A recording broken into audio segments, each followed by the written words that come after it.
제5강 내가 누구를 보낼까? 라는 제목으로 말씀을 함께 보도록 하겠습니다.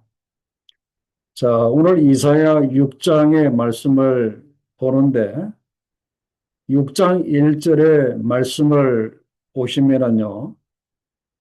오늘 이사야 선지자의 그런 시대적인 그런 상황이 잘 거기에 보면은 나타나 있습니다.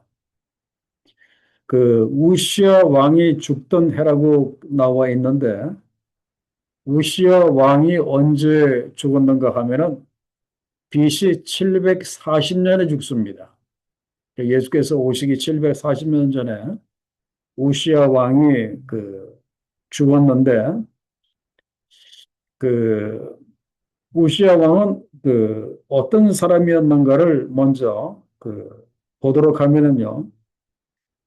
밑에 보면은 역대하 26장 16절에서 19절까지 그 말씀이 나와 있지만 이 말씀은 뒤에 우시야 왕이 이제 교만하여짐으로 인해서 하나님께로부터 그 심판을 받는 그 내용이지만 그러나 우시야 왕은 상당히 능력이 있는 그런 왕이었습니다. 그리고 군사력도 잘 키워서 나라를 아주 강하게 만들었던 그런 왕이었고, 그리고 바로 옆에 지중해가 있지 않습니까? 그 지중해를 잘 활용을 해서 무역을 할 정도로 아주 비즈니스 이 감각도 있었던 그런 사람이었어요. 그래서 우시아 왕은 솔로몬 왕 이후에 가장 나라를 크게 번성시킨 왕이 바로 우시아 이렇게 왕이었습니다. 그런데 이렇게 강력했던 지도자였던 우시아 왕이 뒤에 가서는 말년에 가서는 교만해집니다. 그래서 어떤 교만함이 찾아왔는가 하면은 역대하 26장 16절에서 19절의 그 말씀에 이렇게 보면은 원래는 하나님의 성전에 들어가서 제사장들만이 하나님 앞에 분향을 할 수 있는데 이 우시아 왕이 무슨 생각으로 그러는지는 몰라도 자기는 제사장이 아닌데 자기가 분향을 하려고 합니다. 그랬을 때 그 말씀에 보면은 뭐라고 이렇게 나와 있는가 하면은 제사장 80명이 우시아 왕을 말립니다. 뭐라고 말리는가 하면은 우시아여 여호와께 분향하는 일은 왕이 할 바가 아니고 오직 분향하기 위하여 구별함을 받은 아론의 자손 제사장들만이 분향을 할 수 있으니까 왕은 빨리 성소에서 나가소서. 지금 왕이 이미 범죄하였습니다. 그래서 하나님 여호와에게서 왕이 영광을 얻지 못할 것입니다. 라고 경고를 했으면 나가야 될 거 아니에요. 그런데 우시아 왕이 이 교만이 머리끝까지 올라온 것 같아요. 19절의 말씀을 보면은 무슨 소리냐, 내가 왕인데 왜 분양을 할 수 없냐 하면서 손으로 분양할 때 쓰는 향로를 잡고 분양을 하려고 했다가 사람들이 옆에서 말리니까 화를 이렇게 냅니다. 그때 어떻게 됩니까? 하나님께서 우시아 왕의 이마에 나병이 생기더라. 이 문둥병, 나병이 생기도록 이제 그렇게 했습니다. 그래서 이 우시아 왕이 그 나병이 생기고 그리고 죽을 때까지 이 나병으로 인해서 굉장히 고통을 많이 당했던 왕이 우시아 왕이었습니다. 그런데 그 왕이 BC 740년에 죽었습니다. 여러 가지 원인이 있겠죠. 가장 큰 것은 아마 나병이었던 것 같은데, 그래서 BC 740년에 우시아 왕이 죽었습니다. 이랬을 때에 그 나라의 형편이 어떠했는가 하면은 이 우시아 왕은 굉장히 강력한 왕이었기 때문에 백성들이 우시아 왕을 아주 의지하고 있었던 그 왕이었습니다. 그런데 그 사자와 같은 그 용맹한 왕을 잃어버렸을 때에 그 백성들의 그 불안함은 아마 굉장했었을 거예요. 그냥 백성이 불안의 지경에 떨고 있어요. 사자와 같은 그 왕을 자기네들이 잃어버렸으니까 굉장히 두려워하는 그 백성들의 모습을 보게 됩니다. 자, 이랬을 때 이사야가 어디로 달려가는가 하면은 성전으로 달려갑니다. 왜 이사야가 성전으로 달려가는가 하면은 지금 그 우시아 왕이 죽었으니까 나라와 민족의 장래가 걱정이 되는 거예요. 아주 그 강력한 왕을 잃어버렸으니까 나라와 민족의 장래가 걱정이 돼서 하나님의 성전에 가서 하나님께 부르짖어 기도합니다. 하나님이 우리 민족을 불쌍히 여겨 주옵소서. 우리 백성을 살려 주옵소서라고 그렇게 이 이사야 선지자가 그 우시아 왕이 죽자마자 성전으로 이렇게 달려가서 그 나라와 그리고 민족과 자기 백성들을 하나님께서 지켜주시도록 이렇게 간절히 기도하는 이 모습을 보게 되고 결국 이것을 계기로 해서 이 이사야가 하나님께 부르심을 받게 되는 사건이 오늘 여기에 이렇게 나와 있습니다. 자, 그래서 오늘 말씀을 제가 1번 문제 참조로 드린 그 내용을 보시면은요. 이 이사야 6장 말씀을 사람들이 흔히 뭐라고 부르는가 하면은 이사야의 부르심이라고 그렇게 부릅니다. 하나님께로부터 이사야 선지자가 부르심을 받았다 이제 그런 말씀이에요. 그런데 그 들리는 그 이야기에 의하면은 그 전성에 의하면은 이사야는 이 톱으로 자기 몸이 이렇게 두동강이 이렇게 나도록 그렇게 잘리는 그런 죽임을 이렇게 당했던 그런 선지자였어요. 비록 출발은 굉장히 화려해 보였지만은 마지막은 인간적으로 굉장히 비참했습니다. 그런데 우리가 여기서 궁금한 것이 있습니다. 그것이 무엇인가 하면은 그 어떤 것이 이사야 선지자로 하여금 이 마지막 순교의 그 자리에까지 당당하게 갈 수 있게 했는가 하는 거예요.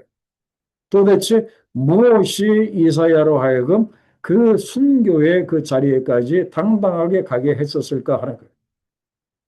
무엇이 그를 당당하게 했었을까? 그것은 제가 참조로 드린 그 맨 마지막 그 말씀을 이렇게 보면은요. 이사야가 만난 거룩하신 하나님 때문이었다. 이제 그런 말이에요. 그래서 이 뒤에 2절 이하의 이 말씀을 이렇게 보면은 그 그림에도 이렇게 나와 있지만은 보좌에 앉아 계신 하나님을 친히 누가 봤는가 하면은 이사야 선지자가 이렇게 봤습니다. 이사야가 만난 거룩하신 그 하나님. 그 거룩하신 하나님에 대한 그 체험이 있었기 때문에 마지막 그 순교의 자리에까지 자기 몸이 톱으로 이렇게 잘라지는 그 순교의 그 자리까지 당당하게 이사야 선지자가 나갈 수 있었었다 하는 거예요. 그래서 이걸 가지고 이 시간 우리 자신에게 한번 질문을 해봤으면 이렇게 좋겠습니다. 무엇인가 하면은 지금 우리의 마음이 하나님 때문에 내가 만난 거룩하신 그 하나님 때문에 나의 마음이 지금도 뜨겁고 지금도 내가 만난 거룩하신 하나님 때문에 내가 어디를 가든지 누구 앞에 서든지 내가 당당한가 한번 내 자신에게 한번 이렇게 물어보자 하는 거예요. 그래서 우리가 중요한 것이 무엇인가 하면은 거룩하신 하나님을 제대로 만나는 것이 굉장히 중요합니다. 이 하나님을 제대로 만날 때 우리의 심령이 식질 않습니다. 계속 뜨거워요. 그리고 어떤 일 앞에서든지, 그리고 누구 앞에서든지, 어떤 상황이든지 당당할 수가 있습니다. 왜요? 거룩하신 하나님을 만났기 때문에. 그래서 우리들에게 중요한 것이 바로 거룩하신 하나님을 우리가 인격적으로 만나는 것이 굉장히 중요하다 하는 것을 보게 됩니다. 그래서 오늘 이사야가 그 거룩하신 하나님을 만나게 됩니다. 이것이 굉장히 중요한 면입니다. 자, 그 이사야 선지자가 이제 성소로 달려갔는데 성소에서 무엇을 지금 보았는가 하면은 이번 문제의 그 그림을 한번 보십시오. 그 그림을 보면은 이사야 선지자가 본 그 모습이에요. 거기에 보면은 그 보좌에 누가 앉아 계십니까? 내가 본즉 주께서 높이 들린 보좌에 앉으셨는데 그 하나님이 높이 들려 있는 그 보좌에 하나님이 앉아 계시는 거예요. 그런데 그 신기한 것이 무엇인가 하면은 하나님의 옷자락이 어떠했다고 했습니까? 성전에 가득하였고라고 그렇게 나와 있습니다. 하나님의 옷자락이 1m, 2m, 뭐 3m, 5m, 10m 정도가 아니라 하나님의 그 옷자락이 너무나 이렇게 길어서 셀 수도 그리 길이를 측량할 수 없을 정도로 성전에 그 큰 성전에 하나님의 옷자락이 가득하였다. 그렇게 말씀이 지금 이렇게 나와 이렇게 있습니다. 그죠? 가득하다. 여기에 대해서는 조금 뒤에 그 말씀드리기로 하고, 그 다음에 그 앞에 보면은 그 천사가 지금 이렇게 공중에 날개 두 개로 날고 있고, 그 천사 위로 또 다른 천사들이 계속 그 날고 있는 그런 그 모습을 여러분들이 보실 거예요. 그리고 맨 왼쪽에 이사야 선지자가 거기에 앉아 있는 이제 그런 그 모습인데, 이 그림은 그 천사가 제단의 숯불을 들고 와서 이사야 선지자의 입술에 대는 이제 그런 그 그림이에요. 그런데 그건 이제 뒤에 가서 말씀을 함께 나누기로 하고, 여기서 우리가 보고자 하는 것은 무엇인가 하면은, 자, 스랍들이, 자, 천사들의 그 모습을 한번 보시기 바랍니다. 그 천사들의 모습을 한번 이렇게 보면은요, 이 스랍이라고 이렇게 나와 있죠. 2절에 보면은 스랍이라고 했습니다. 이 스랍이라고 하는 이 말은 불타는 자라는 뜻입니다. burning one, 이 불타는 자. 그래서 아마 이 천사들의 이런 그 주위에 아마 이렇게 불이 활활 타오르는 아마 그런 모습을 이사야 선지자가 이렇게 본 것 같아요. 마치 불이 붙어 있는 사람과 같은 그 모습. 그래서 이 이사야 선지자가 그 천사를 뭐라고 불렀는가 하면은 스라, 불타는 자라고 그렇게 불렀습니다. 그런데 그 이사야 선지자가 자세히 보니까 각 사람마다 날개가 몇 개인가 하면은 날개가 6개가 이렇게 달려 있어요. 그래서 그림에도 보면은 날개가 6개예요. 근데 그 중에 2개의 날개로는 자기의 얼굴을 지금 이게 가리고 있습니다. 자기 얼굴을 가리고 있죠. 하나님을 안 쳐다보려고. 아니, 하나님을 쳐다볼 수 없으니까 2개의 날개로 자기의 얼굴을 가리고, 그리고 2개의 날개로는 자기의 지금 발을 가리고 있는 그 모습을 보게 돼요. 그리고 단지 2개의 날개로 날고 있는 이런 그 천사의 이 스랍의 그 모습을 우리가 여기서 볼 수가 있는데, 그 스랍들이, 그 수많은 그 스랍들이 서로 이렇게 외칩니다. 뭐라고 외치는가 하면은 거룩하다, 거룩하다, 거룩하다. 이 성경에서 3번 반복해서 이렇게 나오는 것은 최상의 그거거든요. 거룩하신 하나님을 거룩하다, 거룩하다, 거룩하다. 만군의 여호와여 그의 영광이 온 땅에 충만하도다라는 이 찬송을 이렇게 부릅니다. 그렇게 찬송을 이렇게 부르니까 또 이 찬송에 대해서 또 화답하는 또 천사들이 또 있어요. 그래서 찬송을 부르고 그 찬송에 화답하는 천사들의 그 소리로 말미암아서 소리가 얼마나 큰지 그 성전 그 문지방의 터가 막 요동을 할 정도로 천사들이 엄청나게 큰 소리로 거룩하다 거룩하다 만군의 여호와의 그의 영광이 온 땅에 충만하도다. 엄청난 많은 천사들이 큰 소리로 그렇게 외치니까 성전의 터가 막 요동을 할 정도로, 그리고 막 그렇게 거룩하신 하나님을 그렇게 찬양을 하니까 갑자기 성전에 무엇이 충만한지라, 성전에 연기가 충만한지라 그랬습니다. 연기가 지금 충만한 그 그림이 보이시죠? 이 성전에 연기가 충만하다고 하는 그 이야기는 뭐가 타서 이렇게 나는 연기가 아니라 여기서 이 연기는 바로 하나님의 영광이 성전에 충만하다는 그런 뜻입니다. 하나님의 영광이 성전에 충만하니까.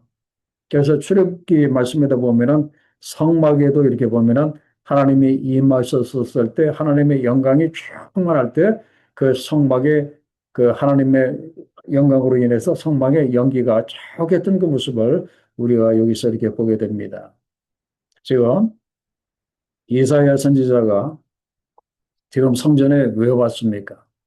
지금 성전에 나라의 운명이 너무나 걱정이 돼서 지금 이렇게 기도하기 위해서 그렇게 왔는데 여기에서 무엇을 보았는가 하면은 그 성전의 옷자락이 가득하신 거룩하신 그 하나님을 지금 이사야 선지자가 지금 이렇게 본 거예요. 그런데 우리가 지난 시간에 이사야 1장부터 5장까지 말씀을 쭉 봤는데 그 백성들이 하나님을 어떻게 했습니까? 하나님을 참 높여드리고 하나님을 막 이렇게 존경하고 존중하고 그랬습니까? 아니요. 완전히 반대였거든요. 하나님은 그 백성들로 인해서 철저하게 무시를 이렇게 당했어요. 그래서 이사야 1장에서 하나님이 기가 막혀서 그런 말씀을 하셨죠. 소도 나귀도 주인을 알아보는데 하나님의 백성이라고 하는 저자들이 하나님을 그 알지 못하고 그리고 예배를 드려도 적당하게 형식적으로만 그렇게 예배를 드리고 심지어 하나님의 그 심판까지 조롱하고 하나님의 심판을 계획하셨으면 빨리 심판해 보십시오라고 하나님의 심판을 조롱하기까지 했어요. 과연 이런 그 이스라엘 사람들에게 하나님의 영광과 권세가 과연 얼마나 남아 있었을까? 아마 이렇게 하나님을 무시하는 이 사람들에게는 하나님의 영광과 하나님의 권세의 그 옷자락은 아마 여자분들의 그 짧은 미니스커트 아마 그 정도도 이렇게 남아있지 않았을 거예요. 그 정도도 이렇게 남아있지 않았을 거예요. 아마 이것 때문에 이사야 선지자가 마음이 괴로웠을 거예요. 그 거룩하신 하나님을 저렇게 무시하는 자기 그 백성 때문에 그래서 자기 백성에게서 떠난 하나님의 영광 때문에 아마 마음이 굉장히 그 이사야는 아팠을 거예요. 그런데 그 이사야 선지자에게 하나님이 지금 무엇을 보여주고 계시는가 하면은 하나님의 그 옷자락이 성전에 가득 찬 그 모습을 이렇게 보여주고 계십니다. 왜 그 모습을 보여주고 계시는가 하면은 바로 이 성전에 가득한 그 하나님의 그 옷자락은 하나님의 영광과 하나님의 존귀와 하나님의 권세를 상징을 하거든요. 백성들에게는 하나님의 영광과 존귀와 권세가 미니스커트 정도도 남아있지 않았지만 그러나 원래 하나님의 성전에 계신 하나님의 그 영광과 그리고 존귀와 그 권세는 전혀 흔들림이 이렇게 없었습니다. 충분한 거예요. 이건 무엇을 우리들에게 가르쳐 주고 계시는가 하면은 사람들이 하나님을 무시한다고 해서 하나님의 권위와 영광이 손상을 전혀 입지 않는다 그런 말이에요. 하나님의 영광은 그리고 하나님의 권위는 영원하십니다. 세상의 그 어떤 무엇 때문에 절대로 손상되지 않는다고 하는 이 사실을 지금 이렇게 보여주신 거예요. 그 성전에 가득한 그 옷자락을 통해서 하나님의 영광이 충만한 모습을 이렇게 보여주고 이렇게 계신 거예요. 이걸 보았을 때 이사야 선지자가 굉장히 그 위로를 이렇게 받았을 거예요. 자기 백성들은 저렇게 하나님을 저렇게 무시를 하는데 하나님의 영광을 저렇게 무시하는데 이 성전에 충만한 그 하나님의 영광을 이사야가 보고 얼마나 위로를 이렇게 받았을까. 그래서 우리 하나님은 세상이 어떻게 하든지 그리고 사람들이 어떻게 하든지 하나님은 홀로 영광과 권세와 높임을 받으시는 만군의 하나님이신 것을 우리가 꼭 알아야 돼요. 누가 뭐 영광을 뭐 보태줘야 영광을 받으시는 분이 아니라 스스로 홀로 영광과 권세와 높임을 스스로 받으시는 하나님이신 것을 우리가 알아야 돼요. 그렇기 때문에 무시하는 그 사람만 무시된다고 하는 사실을 우리가 그 깨달을 때 우리가 어떻게 해야 되겠습니까? 항상 하나님께 영광을 올려드리고 하나님을 영화롭게 하는 우리가 되어야 한다는 것을 이렇게 보게 이렇게 됩니다. 자, 그 다음에 이제 이번에 마지막 질문이 제가 앞에서 그 말씀을 드리고자 했던 바로 그 내용인데, 자, 스랍, 이 불타는 자들이 하나님을 모시고 있는데 그 날개가 그 6개라고 했습니다. 그 2개의 날개로 그 얼굴을 가렸다고 그랬습니다. 이 천사들이 얼굴을 가렸다고 하는 것은 하나님의 거룩하신 앞에서 감히 그 얼굴을 들 수 없다는 뜻입니다. 감히 하나님의 거룩하신 그 얼굴을 쳐다볼 수 없기 때문에 하나님 앞에서 일을 하면서도 항상 자기 얼굴을 이렇게 가리고 있는 거예요. 하나님의 그 거룩하신 얼굴을 혹시 실수로라도 이렇게 쳐다볼까 봐 그런 그 서랍들의 그 모습을 보게 돼요. 그다음에 그 발을 2개의 날개로 발을 가렸다고 했죠. 천사들이 발을 가렸다고 하는 것은 자기들도 스랍들도 천사들도 그 천사들은 영물이라고 할 수가 있잖아요. 그러한 그 영물들도 하나님 앞에 설 수조차 없다는 것을 이렇게 보여 이렇게 주는 거예요. 자기네들도 천사들도 하나님 앞에 설 수조차 없을 정도로 우리는 이렇게 부족하다. 그래서 그 그림에서 보는 것처럼 그 천사가 큰 날개 2개로 자기의 발을 가리고 있는 그 모습을 이렇게 보게 됩니다. 그 중에 2개의 날개로만 날고 있는 이 모습을 이렇게 보게 돼요. 자, 여기서 우리가 생각해야 될 것이 무엇인가 하면은 천사의 날개가 총 몇 개라고 했습니까? 6개라고 했습니다. 그런데 그 중에 천사가 몇 개의 날개만 쓰고 있어요? 2개의 날개만 이렇게 쓰고 있습니다. 6개의 날개로 아주 그 힘차게 날아다닐 수 있는데 그 중에 딱 2개만 이렇게 쓰고 있어요. 이것이 우리들에게 가르쳐주는 그 진리가 무엇인가 하면은 내가 힘차게 날며 능력을 발휘하는 것도 중요하지만 내가 6개의 날개를 다 이렇게 펄럭이면서 내가 능력을 발휘하는 것도 굉장히 중요하지만 그것보다도 더 중요한 것이 있는데 그것이 무엇인가 하면은 하나님 앞에 나 자신을 감추고 낮추는 것이 더 중요하다는 것을 지금 이렇게 보여주는 거예요. 그래서 6개의 날개 중에서 자기를 감추고 낮추는데 몇 개의 날개를 사용했습니까? 4개의 날개를 사용한 것을 이렇게 보게 이렇게 됩니다. 그 앞에서 우리가 그 우시아 왕에 대해서 제가 말씀을 이렇게 드렸습니다. 아주 그 정치적으로 그리고 그 군사 면에서 굉장히 뛰어난 그런 그 왕이 우시아 그 왕이었고 솔로몬 왕 이후에 아주 가장 강대한 그 나라를 세웠던 그 왕이었는데 그는 처음에 6개의 날개로 아주 잘 날아다녔다고 그렇게 이야기할 수가 있습니다. 그래서 굉장한 그 영토를 이렇게 넓히고 부강한 나라를 그렇게 만들었는데 그러자 이제 이 교만해진 거예요. 그러다 보니까 자기는 분양을 할 수 없음에도 제사장만이 할 수 있음에도 자기가 성전에 들어가서 분양을 하려고 했던. 그래서 하나님께서 그 자기 분수를 모르는 그 우시아 왕의 교만을 쳐서 문둥이가 되게 하셨어요. 그렇게 살다가 우시아 왕이 이렇게 죽었어요. 그래서 우시아 왕의 문제는 바로 이겁니다. 한마디로 말씀을 드리면 우시아 왕은 잘 날았지만은 6개의 날개로 잘 날았지만 자신을 가릴 줄 몰랐다고 하는 거예요. 교만이 그를 망하게 하였다 그런 말이에요. 그런데 이것이 오늘 우리들에게 참 문제가 됩니다. 왜 이것이 우리들에게 걸림이 되고 문제가 되는가 하면은 오늘 우리가 살고 있는 이 시대는 어떤 시대인가 하면은 얼마나 우리가 잘 날 수 있는가 하는 능력이 강조가 되는 이 시대에 우리가 살고 있다. 그런 말이에요. 그러다 보니까 우리 믿는 사람들도 세상 사람들과 똑같이 잘 날아보려고, 크게 날아보려고 막 그렇게 하는 그 시대 가운데 우리가 살고 있다. 이제 그런 말이에요. 그런데 오늘 이 스랍을 통해서 그리고 그 실패했던 우시아를 통해서 우리들에게 말씀하시는 것은 우리가 잘 나는 것보다 더 중요한 것이 있다 그런 말이에요. 여섯 개의 날개로 잘 나는 것보다도 더 중요한 것이 있는데 그것은 네 개의 날개로 주님 앞에서 나 자신을 가릴 줄 아는 겸손이 필요하다. 그런 말이에요. 그래서 오늘 우리들에게 필요한 것이 바로 이 스랍이 가지고 있는 이 여섯 날개의 신앙이 우리들에게 필요하다. 그렇게 말씀을 드릴 수 있어요.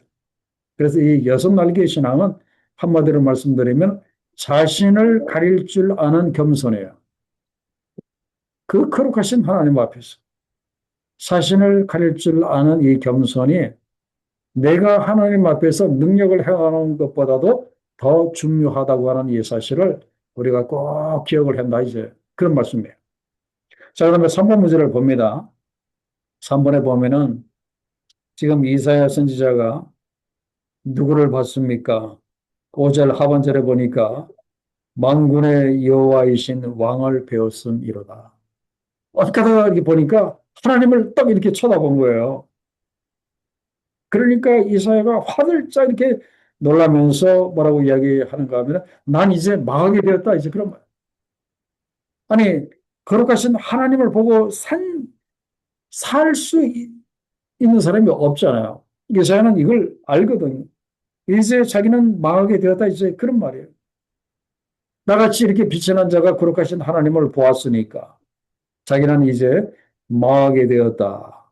이제 그런 말이에요. 이 이야기가 어디에서 나오는가 하면은 출애굽기 33장에도 이것이 나옵니다. 거기에 보면은 모세가 어떤 마음이 들었는지는 몰라도 주의 영광을 저에게 보여달라고 모세가 요청을 합니다. 그랬을 때 그 하나님의 응답이 무엇이었습니까? 거기 보면은 출애굽기 33장 20절에 보면은 하나님이 이렇게 대답하십니다. 너가 내 얼굴을 보지 못할 것이다. 그렇게 말씀을 하십니다. 왜요? 나를 보고 살 자가 없음이리라. 그렇게 말씀하십니다. 그죠? 하나님의 얼굴을 직접 대면하고 살 자가 없다. 그런 말이에요. 그런데 이사야가 어떻게 하다가 보니까 이 성전에서 거룩하신 하나님의 얼굴과 딱 이렇게 마주친 것 같아요. 그래서 이사야가 나는 이제 망하게 되었다라고 지금 이렇게 탄식하는 이 모습을 이렇게 보게 이렇게 됩니다. 그죠? 자, 그런데 중요한 것이 무엇인가 하면은 자기는 망하게 되었다. 그런 말이에요. 그죠? 거룩하신 하나님을 보았고, 그리고 자기는 입술이 부정한 사람인데, 입술이 부정한 자가, 이 입술이 부정하다고 하는 이 이야기는 이게 무엇인가 하면은 지금 그 이사야는 선지자 아닙니까? 조금 이렇게 말씀드리면 뭐하지만 이사야 선지자는 말로 이렇게 먹고 이렇게 사는 사람이에요. 그런데 자기의 입술이 부정한 사람이라고 했어요. 자신은 하나님의 말씀을 전하는 선지자고, 그리고 자기는 정말 하나님의 말씀의 종인 줄 알았는데 자기가 거룩하신 하나님 앞에 서 보니까 자신은 전혀 하나님의 말씀을 전할 만한 사람이 아니라는 이 사실을 이사야가 깨달은 거예요. 그래서 자기는 입술이 부정한 사람이다라고 지금 이야기를 하는 거예요. 자기는 하나님의 말씀을 전하면서 하나님의 말씀을 전하다가 보니까 자기의 입술은 거룩한 줄 알았는데 거룩하신 하나님 앞에 딱 이렇게 보니까 자기는 감히 하나님의 말씀을 전할 수 없을 정도로 자기는 입술이 부정한 사람이라는 것을 이 이사야가 깨닫는 거예요. 감히 입을 열어서 하나님의 말씀을 전할 수도 없고 감히 입을 열어서 하나님께 기도할 수 없을 정도로 이 타락한 자가 바로 자기 자신이라고 하는 이 사실을 이사야가 지금 이렇게 깨달은 거예요. 그런데 중요한 것이 무엇인가 하면은 지금 이 내용은 이사야 선지자가 하나님 앞에서의 자기 발견이라고 이야기할 수가 있어요. 자기 발견. 그죠? 입술이 부정한 자. 자기는 거룩한 말만 하는 거룩한 사람인 줄 알았는데, 거룩한 입술인 줄 알았는데, 거룩하신 하나님 앞에 막상 와보니까 자기는 전혀 거룩하지 아니하고 부정한 사람이라는 것을 깨달은 이 자기 발견, 이 자기 인식, 그리고 재인식, 이것이 오늘 여기에 이렇게 됩니다. 그런데 이건 어떤 면에서 보면은요, 지금 그 5절에 보면은 나는 입술이 부정한 사람이요 나는 입술이 부정한 백성 중에 거주하면서 만군의 여호와이신 그 왕을 배웠음이로다라고 그 이야기를 지금 하잖아요. 그리고 난 다음에 그 6절, 7절 그 이하에 보면은 바로 이사야 선지자가 하나님의 부심을 받게 됩니다. 그래서 여기에 보면은 뭐든지 순서가 있음을 그 알 수가 있어요. 이사야 선지자가 6절과 7절의 그 말씀에서 그 제사함을 받고 그다음에 8절에 사명을 그 받는 그 순서가 있는 것을 알 수가 있어요. 자, 이걸 보면은 무엇이 선행이 되어야 그 다음에 사명이 있다는 겁니까? 철저한 자기 발견, 철저한 자기 재인식이 있어야 되고, 그리고 이 제사함이 그 다음에 따라야 한다는 것을 알 수가 있어요. 그죠? 철저한 자기 발견, 그리고 자기 죄에 대한 그 인식, 그리고 그 죄에 대한 그 용서함, 이것이 있어야 8절의 사명이 있음을 알 수가 있어요. 그래서 하나님께서 이 순서대로 지금 하고 계시는 것을 이렇게 보게 돼요. 그래서 이사야가 하나님, 저는 부족한 사람입니다. 라고 그렇게 고백을 했었을 때, 그 스랍 하나를 시켰어요. 그 6절에 보면은 스랍이 날아가서 그게 보면은 그 부젓가락으로 그 제단에서 무엇을 가지고 옵니까? 지금 벌겋게 달아 있는 그 숯을 하나 가지고 옵니다. 그리고 그 숯을 가지고 와서 그 이사야 선지자에게 날아와서 그것을 이사야 선지자 그 입술에다가 지금 이렇게 되는 거예요. 바로 그 그림이 바로 이제 그 그림입니다. 그 천사가 오른손으로 그 벌겋게 달아오른 그 숯불을 이사야 선지자의 그 입술에다가 그렇게 댑니다. 그러면서 그 7절 하반절에 아주 그 중요한 말씀이죠. 이것이 너의 입에 닿았으니 너의 악이 지하여졌고 너의 죄가 사하여졌느니라. 그죠? 이사야가 자기는 부족한 사람이라고 그렇게 분명하게 회개를 하니까 하나님이 스랍을 시켜서 이사야의 모든 죄와 그리고 악을 다 사해 주십니다. 그래서 용서함을 받았어요. 그죠? 용서함을 이렇게 받았습니다. 자, 그리고 여기서 조금 더 참고로 이렇게 말씀을 이렇게 드리면은요, 그 이사야 선지자의 그 입술에 된 것이 무엇인가 하면은 그 재단에서 벌겋게 달아오른 그 숯불이거든요. 그 숯불을 이사야 선지자의 입술에다가 이렇게 되었다고 하는 거예요. 그러니까 결국 이것은 무엇인가 하면은 이사야의 죄가 무엇을 통해서 용서를 받은 것인가 하면은 바로 재물을 태운 숯으로 용서를 받은 거예요. 그러니까 희생 제물을 통해서 용서를 받은 것이다. 그렇게 할 수가 있어요. 그래서 구약에서는 다 희생 제물을 통해서 사람들이 죄 용서를 이렇게 받았잖아요. 그러다가 이제 신약으로 와서 바로 희생 제물이신 예수 그리스도를 통해서 십자가의 예수 그리스도의 그 흘리신 보혈을 통해서 우리가 죄 용서를 이렇게 받는 거예요. 자, 이렇게 해서 철저한 자기 죄인식이 있었고, 그리고 죄 용서를 받게 되니까, 그 다음에 따라오는 것이 바로 뭡니까? 사명이 지금 이렇게 따라오는 거예요. 자, 8절에 보면은, 그 하나님께서 이사야에게 친히 말씀을 하십니다. 내가 누구를 보내며 누가 우리를 위하여 갈 거라고 하나님이 그렇게 말씀을 하시니까 이사야가 하나님의 그 말씀을 듣고 빨리 대답을 합니다. 내가 여기 있나이다. 나를 보내소서. 라고 이사야 선지자가 그렇게 응답을 하는 그 모습을 보게 이렇게 되는데 이와 비슷한 그 이야기가 그 시편에도 보면 이렇게 나옵니다. 그 8절의 그 말씀은 이사야의 그 심정이라고 이야기를 할 수가 있고, 어떻게든지 하나님의 말씀대로 그렇게 쓰임받고자 하는 그 심정이 8절이라고 한다면은 다윗의 심정은 그 시편 51편 12절, 13절에 보면 이렇게 나와 있어요. 다윗이 뭐라고 이야기를 하는가 하면은 주의 구원의 즐거움을 내게 회복시켜 주시고, 그죠? 회복시켜 주시고 제 죄를 용서해 주시고 저를 정결케 하셔서 그리고 저에게 자원하는 심령을 주셔서 나를 붙들어 주시고 그렇게 해 주시면 내가 범죄자들에게 가서 죄의 도를 가르칠 것입니다. 그러면 그 많은 죄인들이 하나님께 돌아올 것입니다. 라는 것이 바로 그 다윗의 심정이었는데 이 다윗의 심정이 바로 이사야의 심정하고 똑같은 거예요. 그죠? 그런 그 심정으로 내가 여기 있나이다. 나를 보내소서. 어떤 심정인지 알려면은 그 다윗의 그 심정 12절과 13절을 자세히 이렇게 보시면은 그 알 수가 이렇게 있습니다. 자, 그런데 여기서 이제 궁금한 것이 무엇인가 하면은 지금 하나님은 이미 누구를 지금 이게 염두에 두고 계십니까? 이미 이사야 선지자를 보내시려고 지금 염두에 두고 이렇게 계시는 거예요. 그런데 이사야 선지자에게 이사야, 너 직접 가라라고 그렇게 말씀을 하지 아니하시고 왜 하나님께서 갑자기 뭐 전혀 모르시는 것처럼 내가 누구를 보내며 누가 우리를 위하여 갈 거라고 왜 말씀을 하셨는가 하는 거예요.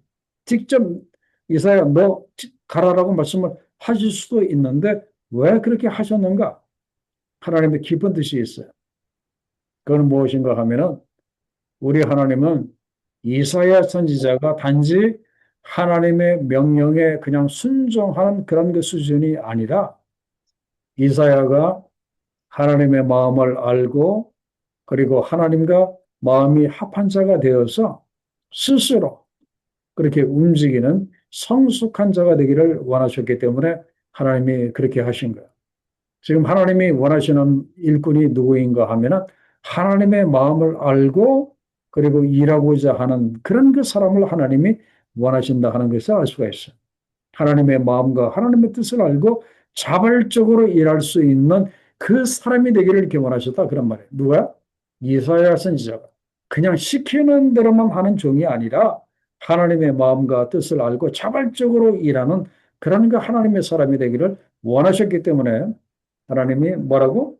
내가 누구를 보내며 누가 우리를 위하여 갈고. 우리도 이렇게 되어야 할 줄로 압니다.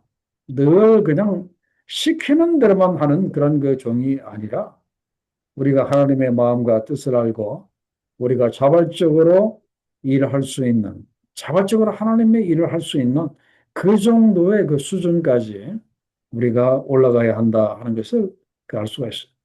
자, 그런데 이제 이사야 선지자는 일단 이제 부름을 이제 받았어요. 그런데 이사야 선지자가 사역을 하면은 어떤 일이 벌어질 거라고 말씀을 하시는가 하면은 9절과 12절까지에 보면은 아주 그 어려운 그 말씀을 그 하십니다. 뭐라고 말씀을 하시는가 하면은 자, 그 9절에 보면은 너희가 듣기는 들어도 깨닫지 못할 것이고 보기는 보아도 알지 못하리라. 백성의 마음을 둔하게 하며 그들의 귀가 막히고 그들의 눈이 감기게 하라. 염려하건대 그들이 눈으로 보고 귀로 듣고 마음으로 깨닫고 돌아와서 고침을 받을까 하노라. 이 말씀은 잘못 우리가 오해를 할 수가 있는데 그것이 아니라 이는 선지자가 전한 말에 문제가 있다는 뜻이 아니라 이 말은 아무리 이사야 선지자가 말씀을 전해도 전혀 회개하지 않을 정도로 그 백성들의 마음이 굳어 있다는 것을 이렇게 뜻하는 거예요. 그 백성들의 마음이 굳어 있다. 그런 말이에요. 오히려 선지자의 사역으로 인해서 오히려 백성들의 마음이 둔하여지고 그리고 기가 막히고 그리고 눈이 감기게 된다는 건데 이것은 선지자가 전한 말에 문제가 있는 것이 아니라 이사야 선지자에게 문제가 있는 것이 아니라 이미 그들은 아무리 선지자가 말씀을 전해도 회개하지 않을 정도로 그들의 그 마음이 딱딱하게 굳어 있다 이제 그런 말씀이에요. 자, 그리고 또 한 가지는 무엇인가 하면은 11절에 보면은 이사야 선지자가 하나님께 물어봅니다. 내가 이르되 주여 어느 때까지 그 백성이 그러할 겁니까? 라고 이렇게 물어봅니다. 어느 때까지 될 것입니까? 어느 때까지 저들이 하나님의 말씀을 거부할 겁니까? 물어봤을 때 하나님께서 뭐라고 대답을 하시는가 하면은 성읍들은 황폐하여 주민이 없게 되고 가옥들에는 사람이 없고 이 토지는 황폐하게 되고 여호와께서 사람들을 멀리 옮겨서서 이 땅 가운데 황폐한 곳이 많을 때까지 그렇게 하겠다. 바로 이것이 뭐겠습니까? 그죠? 성읍이 황폐하게 되고 주민이 없게 될 때까지 그렇게 하시겠다 하는 것은 바로 지금 하나님이 무엇을 염두에 두고 있는가 하면은 이 유다 백성들에 대한 그 하나님의 지금 심판을 이야기를 지금 하시는 거예요. 그 유다 백성들을 하나님께서 이제 그 심판하시기로 그렇게 그 확정을 하셨다 그런 말이에요. 그 심판의 일정이 확정이 되었다 그런 말이에요. 이건 다시 말씀드리면 이미 늦었다 그런 말이에요. 하나님의 그 심판이 정해지기 전이라면 몰라도 하나님의 심판이 정해지면은 그 다음은 아무 소용이 없다 그럼. 그 창세기 6장 말씀에 보면 노아의 홍수를 한번 보세요. 그 홍수 심판 전에는 사람들이 살 길이 이렇게 있었어요. 무려 120년 동안이나 살 길이 있었는데 방주의 문이 딱 닫히고 심판이 이제 시작되니까 노아의 가족 8명 빼고 다 이렇게 죽었잖아요. 바로 이거예요. 이미 유다 백성들에 대한 하나님의 그 심판의 일정이 확정이 된 겁니다. 그래서 그들이 그 바벨론의 포로로 끌려가서 바벨론에 의해서 그 예루살렘이 멸망당하고 그리고 이제 그들이 그 바벨론에 끌려가고 그리고 70년에 그 포로로 이제 그들이 있다가 다시 이 고향으로 그 돌아올 때까지 이 백성들의 그 마음이 그럴 거라고 이렇게 말씀을 이렇게 하고 이렇게 계십니다. 그죠? 자, 마지막 문제 굉장히 중요한데 한번 볼까요? 이런 상황 속에서도 하나님은 어떤 희망을 약속을 하셨는가? 자, 거기 보면은 13절에 이런 약속을 하셨어요. 그 중에 10분의 1이 아직 남아 있을지라도 이것도 황폐하게 될 것이나 밤나무와 상수리 나무가 배임을 당하여도 그 그루터기는 남아 있는 것 같이 거룩한 씨가 이 땅의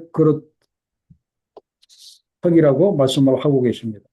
여기 보면은 거룩한 씨가 이 땅에 거룩하기라고 이렇게 말씀을 하고 계시고 그리고 37장 31절에 보면은 유다 족속 중에 피하여 남은 자라고 그렇게 이렇게 말씀을 하고 이렇게 있죠. 그러니까 지금 그 부정한 자들에 대한 그런 그 하나님의 심판이 철저하게 그렇게 되지만 결국 그렇게 되지만 그래서 바벨론에 의해서 멸망을 당했고 포로로 그렇게 붙잡혀 갔지만 그러나 중요한 것은 하나님이 그걸로 그냥 끝내지 아니하시고 거기에 보면은 남은 자를 남기셨다 그런 말씀이에요. 그리고 13절에는 누구를 남기셨다? 거룩한 씨를 남기셨다라고 그렇게 말씀을 합니다. 그래서 이 거룩한 씨 그리고 이 남은 자는 그 누구를 그 이야기를 하는가? 이미 여러분들이 잘 알고 계시는 것처럼 끝까지 살아남을 이스라엘의 그 남은 자들을 이야기를 합니다. 그런데 이것이 전부는 아니에요. 여기서 거기에 보면은 뭐라고 했습니까? 씨는 씨인데 어떤 씨라고 했어요? 거룩한 씨라고 했습니다. 자, 거룩한 씨라고 했으면은 자, 이 거룩한 씨가 누구를 의미하는 것 같습니까? 거룩한 씨가 바로 하나님 자신일 뿐만 아니라 바로 이 거룩한 씨가 앞으로 이사야 후에 700년 뒤에 이 땅에 오실 예수 그리스도이신 것을 이렇게 알 수가 있어요. 비록 그 유다 백성들이 하나님의 심판을 받고 바벨론에 끌려가서 그냥 거의 다 없어질 것처럼 그렇게 되었지만 그러나 하나님은 거룩한 시이신 바로 하나님 자신과 그리고 예수 그리스도와 그리고 남은 자들을 남기셔서 결국 이 땅에 하나님의 그 구원의 역사를 다시 시작을 하시고 완성하시는 그 모습을 보게 이렇게 됩니다. 그래서 제가 여기서 말씀드렸죠. 거룩한 씨는 바로 하나님 자신이라고 했어요. 거룩한 씨는 바로 하나님 그 자신이다. 이건 어떤 의미가 있는가 하면은 우리 하나님은 아직까지도 역사하시는 역사의 주관자이시다. 그런 말씀이에요. 영적인 역사의 주관자이시기도 하다. 이제 그런 말씀이에요. 그래서 지금 세상의 역사가 그 영적으로 완전히 그렇게 망하고 남아있는 자들이 없는 것 같지만 그러나 거룩한 시이신 우리 하나님은 지금 역사의 주관자로 남아 계시기 때문에 지금도 우리 하나님은 어디서 일하십니까? 지금도 북한 안에서 일하시고 그리고 또 이슬람 안에서도 이렇게 일하시고 그리고 아프리카 그 오지의 그런 그 땅에서도 하나님은 지금 거룩한 씨가 되셔서 지금도 일을 하고 이렇게 계십니다. 그렇기 때문에 우리 하나님은 거룩한 씨이시기 때문에 우리 예수 그리스도는 거룩한 씨이시기 때문에 이 세상의 모든 것들이 다 사라질지라도 결국 누가 남습니까? 거룩한 씨이신 하나님이 남습니다. 그리고 예수 그리스도가 남습니다. 그리고 다시 새로운 역사를 또 일으키십니다. 그렇기 때문에 역사의 희망은 사람이 아니라 바로 하나님이심을 우리가 분명히 알아야 돼요. 역사의 희망은 사람이 아니라 바로 하나님이시라고 하는 것. 그것이 개인 가정도 마찬가지고, 그리고 한 지역도 마찬가지고, 그리고 한 나라도 이렇게 마찬가지입니다. 나라가 다시 소생하는, 나라가 다시 사는 그 희망이 우리는 사람인 것 같은데 사실은 아니라 하나님이신 것을 우리가 여기서 분명히 알아야 됩니다. 그죠? 그래서 우리가 이제 그 결론 및 적용의 이 부분을 이렇게 보면은, 뭐라고 그게 이렇게 나와 있는가 하면은, 자, 우리는 앞으로 세상의 결과를 다 알 수 없다 그랬습니다. 뭐, 요한계시록이라든지 에스겔서 말씀이라든지 다니엘서 말씀을 통해서 어느 정도는 세상의 그 결말을 어느 정도는 알지만, 그러나 다 알 수는 이렇게 없습니다. 그냥 보여주신 것만 우리가 아는 거예요. 그런데 그 세상의 결과보다도 더 중요한 것이 바로 누구시라? 하나님이시라고 하는 이 사실을 우리가 이렇게 알아야 돼요. 우리는 잘못하면 이 눈에 보이는 결과에 이렇게 매여가지고 자꾸 그게만 신경 쓰고 자꾸 그러는데 더 중요한 것은 하나님이시다. 그런 말씀이에요. 그래서 우리가 하나님께서 맡겨주신 그 일을 많은 것을 이룬다고 할지라도 하나님이 없다면 다 소용이 없다. 이제 그런 말씀. 그래서 오늘 우리가 분명히 알아야 할 것은 하나님이 우리의 전부이라고 하는 그 사실을 우리가 분명히 알아야 한다. 이제 그런 말이에요. 그리고 그 세 번째 말씀에 보면은 이사야가 결국 심판의 자리에 떨어질 자들을 향해 갈 수 있는 것은 열심히 하면 몇 명이라도 남기 때문이 아니라고 하는 거예요. 우리가 전도하고 우리가 선교하는 것도 우리가 뭔가 할 수 있다는 희망과 비전이 있기 때문만이 아니다. 그런 말이에요. 무엇 때문에 우리가 이것이 가능하다? 무엇보다도 우리에게 보좌에 앉으셔서 모든 것을 주관하시는 하나님, 거룩하신 하나님이 있기 때문에 이 모든 것이 가능하다. 그런 말이에요. 그래서 제가 결론적으로 말씀드리면 하나님이 있기에 모든 것이 가능하다. 그런 말씀이에요. 그죠? 하나님이 있기에 모든 것이 가능하다. 그런 말이에요. 자, 전체적으로 이렇게 보면은 오늘 이 이사야가 부르심을 받는 이 상황은 우시아 왕의 죽음으로 인해서 백성들이 굉장히 불안해하는 그런 그 상황 가운데서 저 백성들을 살리시기 위해서 하나님이 이사야 선지자를 세우시는 그런 내용이었습니다. 그러면서 이사야의 죄를 사해 주시고 그에게 또 사명을 주시는 것도 중요한 그런 문제였지만 더 중요한 것은 무엇인가 하면은 이러한 상황 속에서 하나님께 소망을 갖도록 그죠? 하나님이 있기에 이 모든 것이 가능할 거라고 하는 이런 소망을 갖도록 그렇게 해 주신 것이 바로 이 오늘 이 말씀이다. 이제 그런 말씀이에요. 그래서 여러분들이 뭐 국가적으로, 나라적으로, 아니면 뭐 개인적으로 뭐 여러 가지 힘들고 어려운 일이 이렇게 있을지라도, 그러나 하나님이 계시면은, 하나님이 우리의 전부이기 때문에 하나님이 계시면은 모든 것이 그 가능할 거라고 하는 것. 역사의 희망은 사람이 아니라 바로 하나님이시다고 하는 것을 우리가 알고, 우리 가운데 하나님이 역사하시도록 우리가 열심히 기도해야 할 줄로 압니다. 자, 기도하겠습니다. 아버지 하나님 은혜와 사랑을 감사를 드립니다.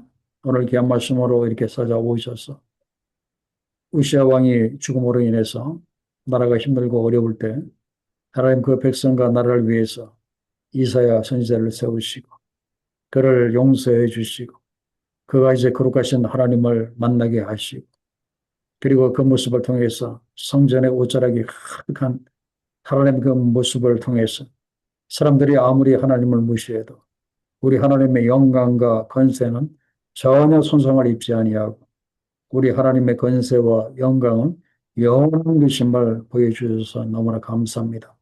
아버지 힘들고 어렵고 영적으로 또 사회적으로 여러 가지 힘들고 어려운 형편에 우리가 있지만 그 성전에 앉아 계신 하나님, 그 가득한 성전에 가득한 옷자락으로 앉아 계신 그 하나님, 그 하나님을 우리가 영으로 바라보게 하셔서 아무리 힘들고 어려운 이때일지라도 저희가 낙심하지 아니하고 우리의 역사의 희망이신 하나님 붙들고 우리가 바로 설 수 있도록 하나님 도와주시고 이 믿음 가지고 우리가 나라를 위해서 기도할 때 나라가 회복되고 나라가 다시 사는 놀라운 하나님의 역사가 우리 가운데 일어날 수 있도록 하나님 도와주시옵소서. 오늘 이사에게 보여주신 이 귀한 이 모습과 이 믿음, 이것을 저희가 절대로 잊지 않도록 하나님 도와주옵소서. 감사하며 예수님의 계신 이름으로 기도하옵나이다. 아멘.